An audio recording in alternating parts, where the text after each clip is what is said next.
What is going on, everybody? It's Chef LaFrance, and we are here for NXT review for May 30th, 2018. I just got done watching NXT, which was a really good fun show. It's always nice that after we have a terrible show like Monday Night Raw, SmackDown has been getting decent. It's getting better than it used to be. Sorry if you hear thunderstorms, it is raining right now.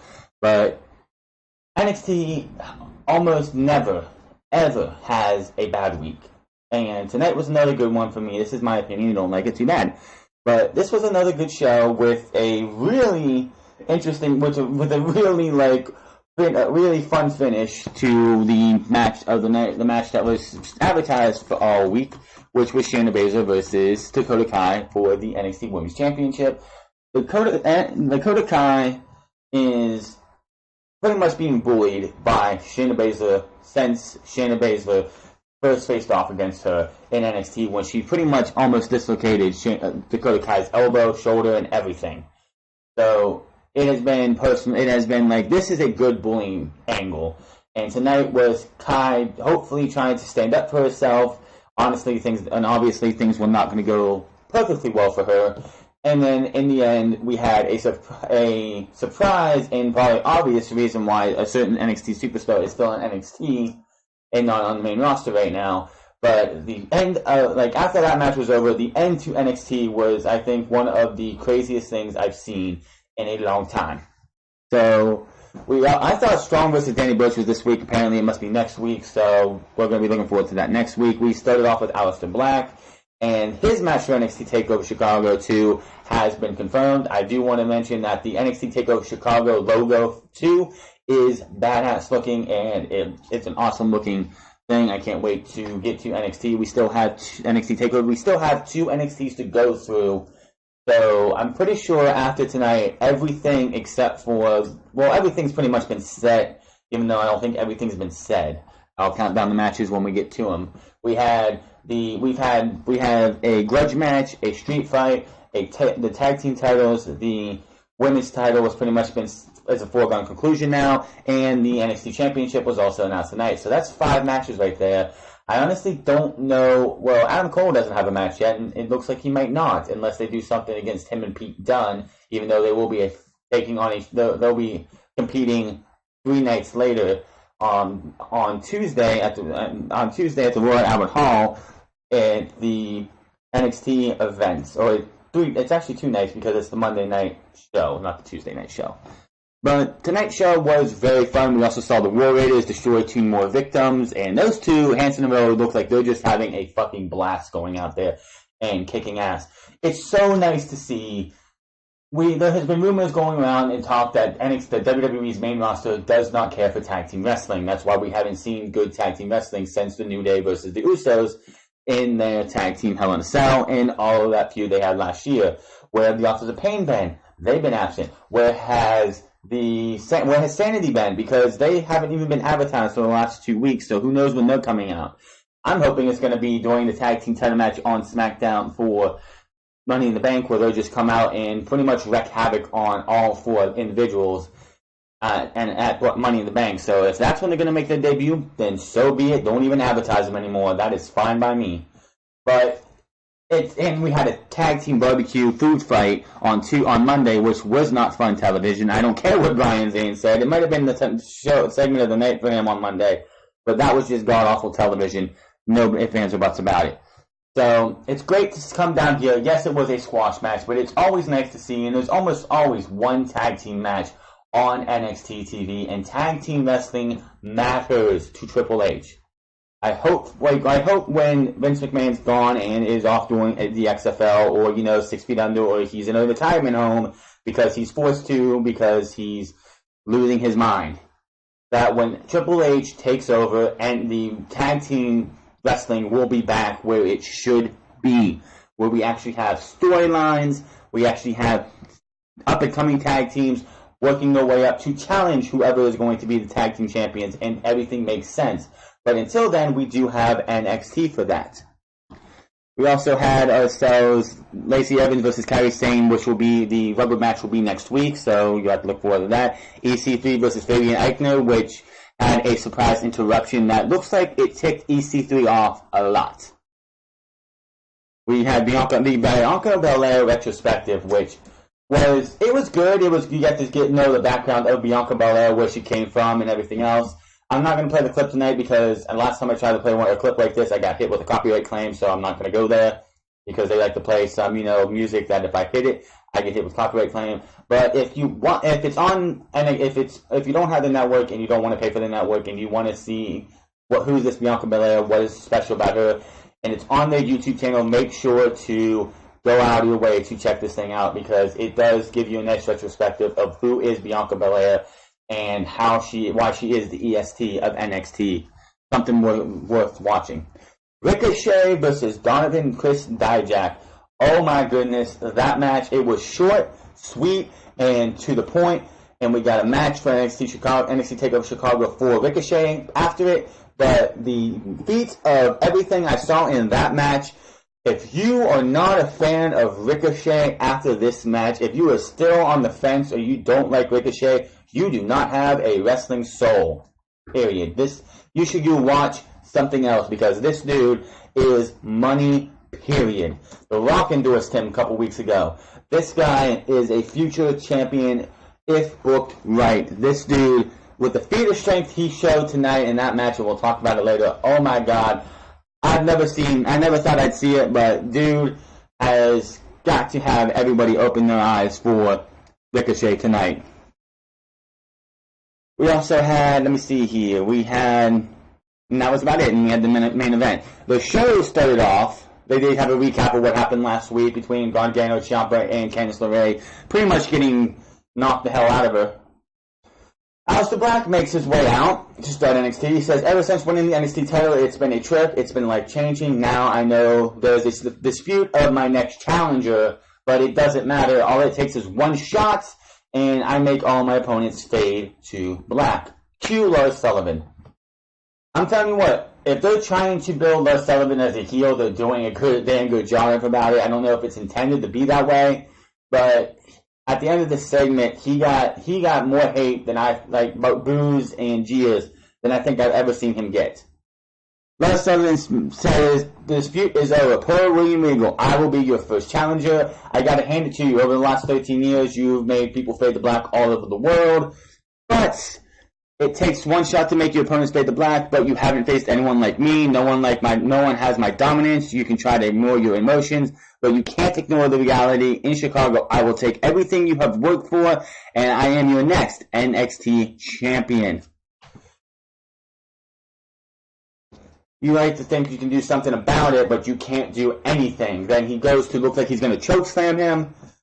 He goozles Black by the neck. Black fights out of that. He goes to hit fade to black, and Lars Sullivan catches it. So they're still protecting the fade to black, which is good for Aleister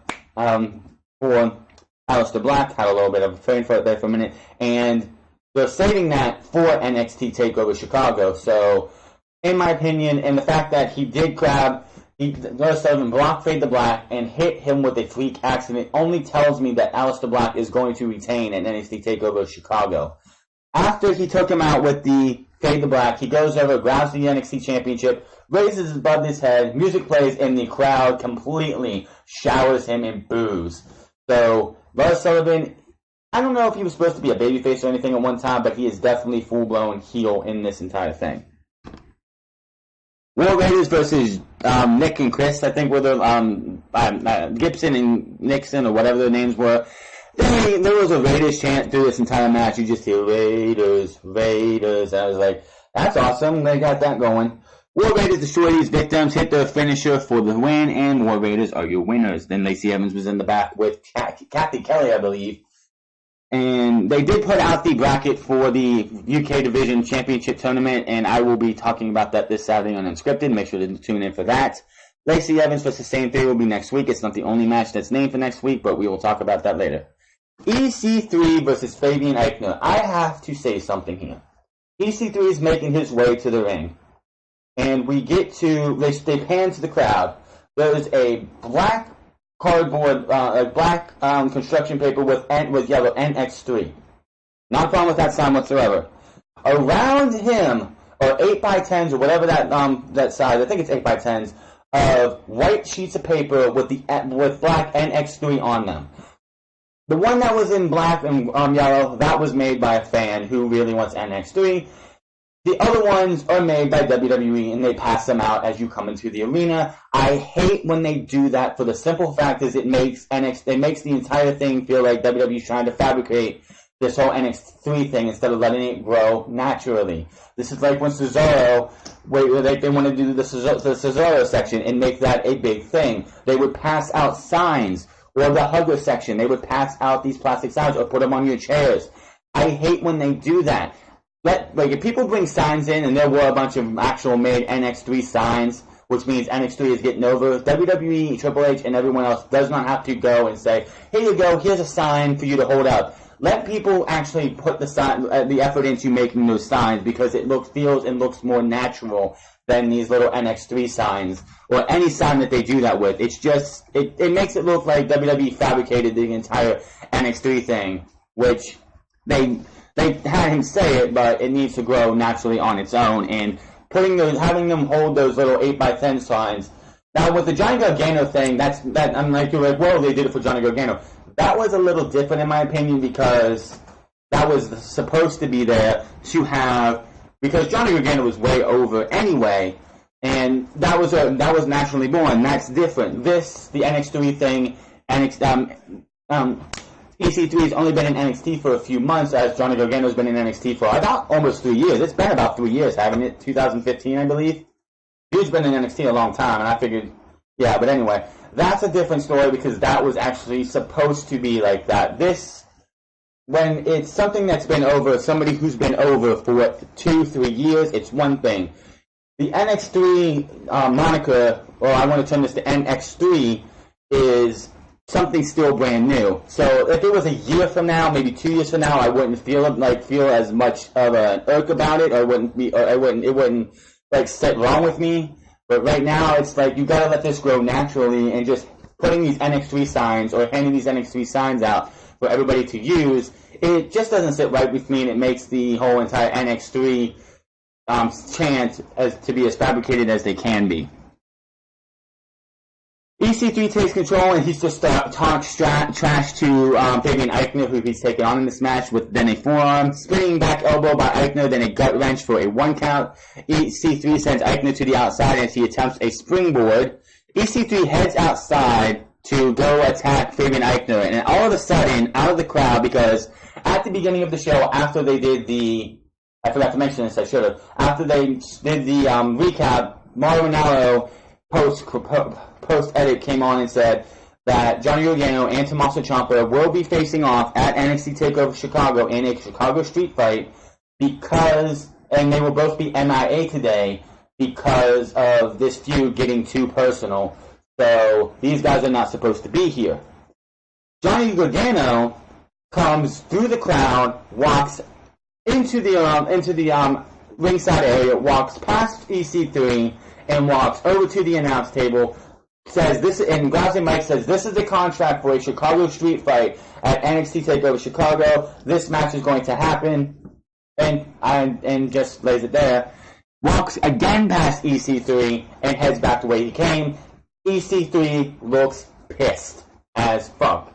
He's trying to show himself. He's trying to make his name, and this guy's coming out and trying to take my spotlight. It really played into the end of this match. Fabian Eichner got back in the ring during this time and comes off with a big splash. A dive off the top rope to outside, and he gets a 2 from it. EC3, pissed as fuck, gets up and just levels Fabian Eichner, picks him up, hits the 1% of TKO for the 3 counts.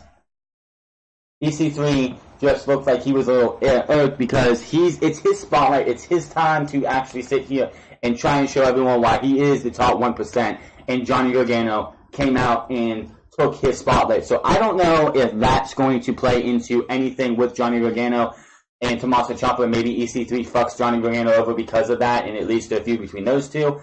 I don't know. We'll have to wait and see as we get closer to NXT TakeOver Chicago with 2 NXT shows left to go. They did the Bianca Belair pretty much retrospective of her life and everything up to this time. Like I said, if you want to check it out, it might be on the YouTube page. If it isn't, then you should go. If you can get a free month of WWE Network, go check this thing out because it does tell you everything about Bianca Belair, where she came from, how she was better than everybody else, how she did not. When she was younger, she didn't want to really draw attention to herself. She knew she was better than everybody else, but she didn't want to draw attention to herself. So she pretty much didn't try as hard as everyone else did, just because she was that good. And then now she's saying that she's where she's at now. She needs to be better than everybody else. She is better than everybody else, and it's no more fun and games. I'm not here to let everyone think that they're better than me. I don't have time for that. And she's going to make a name in WWE. You do not. It's this thing. You will not see somebody get this type of video package if they don't have big plans for them.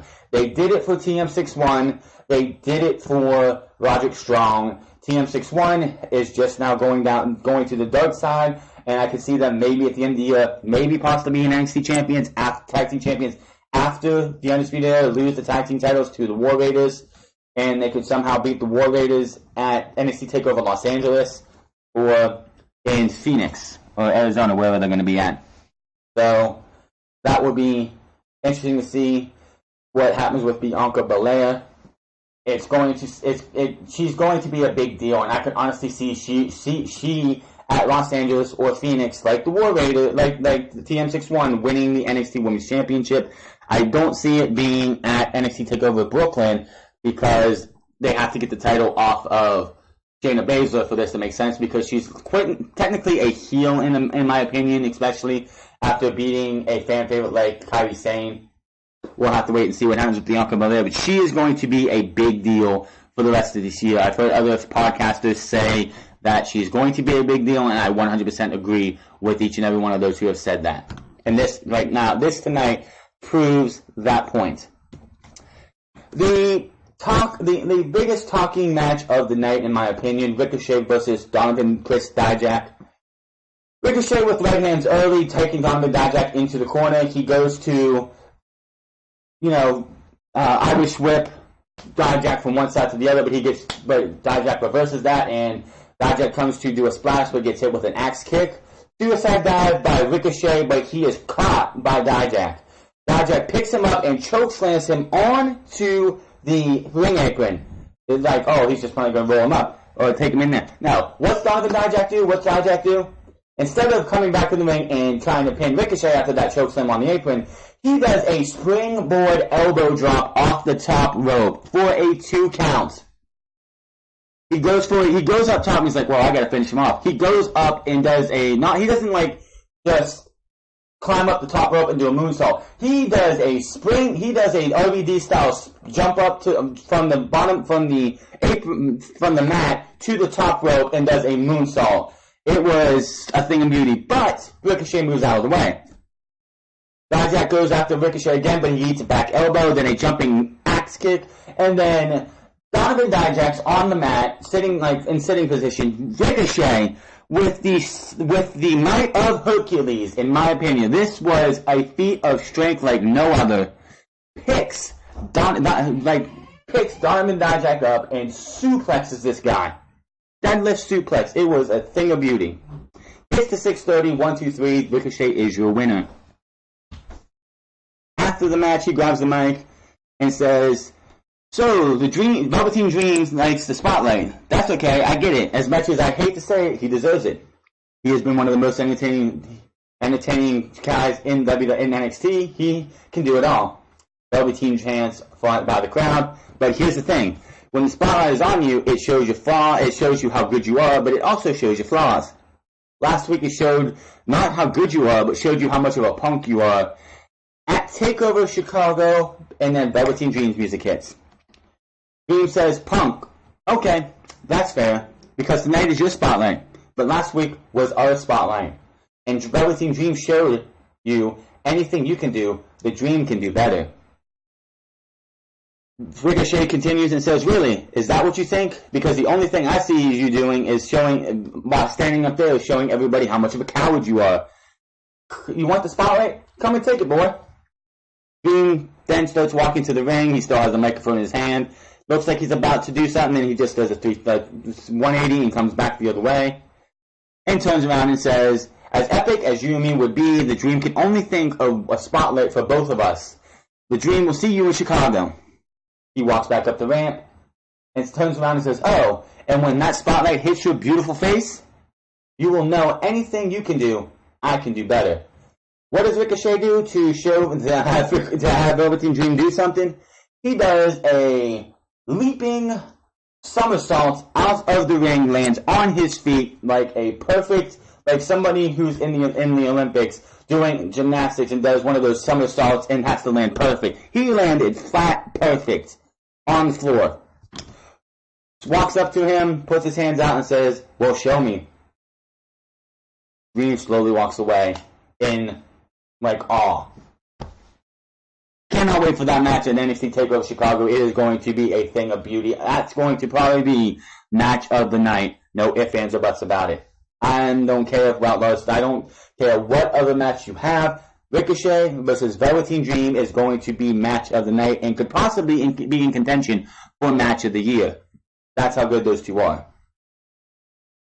Then we come to the main event, and this got disturbing quick, and I don't mean that in a bad way. This was Shayna Baszler pretty much just wrecking the hell out of Dakota Kai and just pulling off what a real bullying angle is and how to do a bullying angle in the field of WWE sports entertainment professional wrestling. Baszler with the mind games of bullying early. Dakota Kai tries to stand up to Baszler, but she eats a gut shot, and then Baszler just starts stomping away at her ankle and knee, just like wrecking Kai's knee, and that is a target for Shayna Baszler for like the majority of the rest of this match. Shayna's gonna kill you chance. Shayna Baszler's still talking trash to Dakota Kai as she's wrecking the hell out of her knee.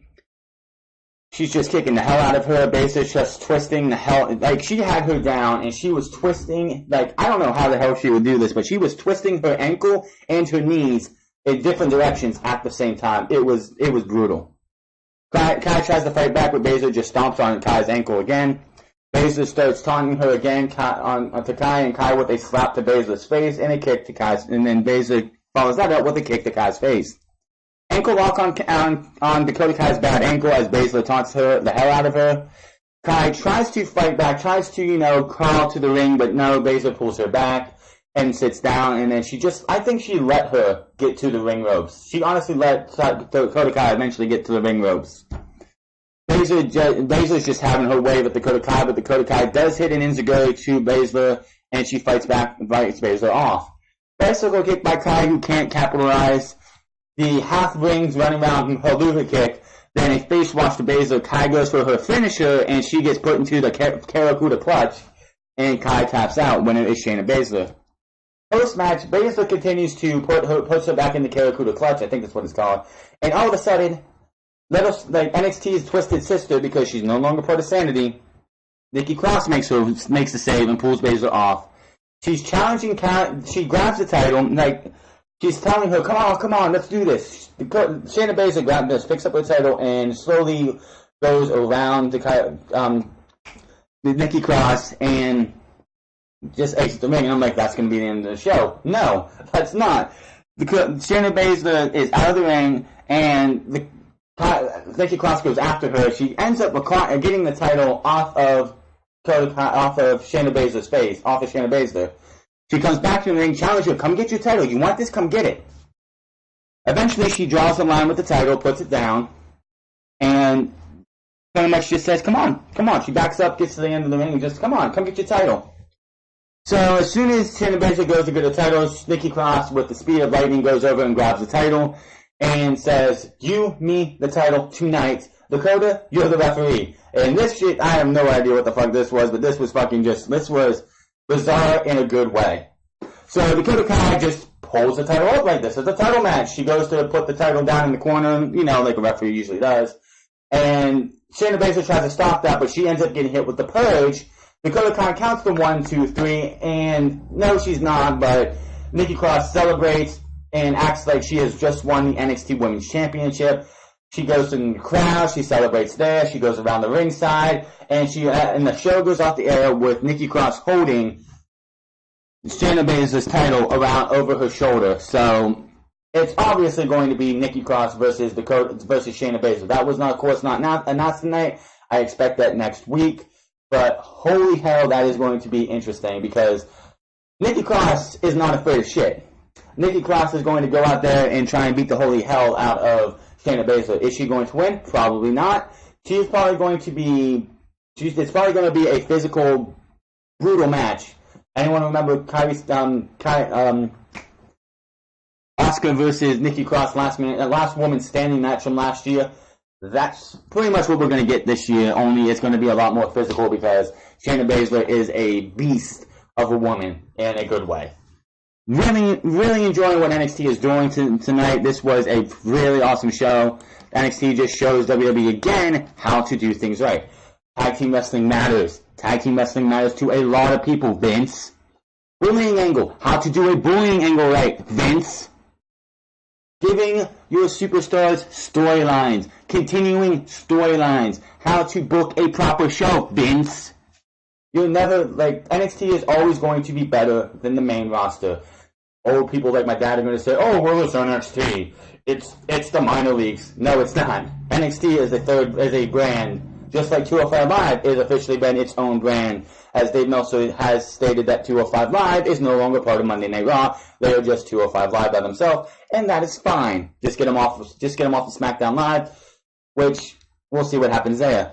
But this show was great, in my opinion. You could tell this is one of the later episodes of NXT that was taped because the crowd was not as lively as they were for the last few episodes, and we still had 2 weeks to go.